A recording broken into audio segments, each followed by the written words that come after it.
Үйлерің қалай? Жақсы.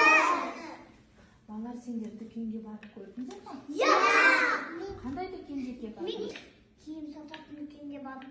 Ойыншықтар, тамақтар сататын дүкенге бардым. Жарайсың, Айзере айтамын. Киім сататын үйге бардым. Ойыншық сататын үйге бардым. Алтынай айта ғой. Ойыншық сататын Азық-түлік. азық-түлік. Жарайсың. Данэлия, қандай дүкенге бардың? Киімдер дүкен. Киімдер дүкеніне барды, иә? Жарайсыңдар балалар. Бүгін біз сендермен әділдік туралы сөйлесеміз.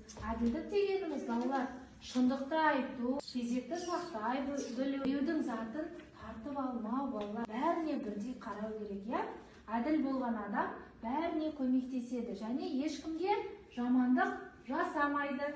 Балалар, қазір біз адал ойыншықтар дүкеніне барамыз. Сол жерде өздеріне ұнаған ойыншықтарды аламыз, иә?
Кезекті сақтаймыз. Адал болыңдар. Қасада неше ақша болып кетті? Тәнәкші.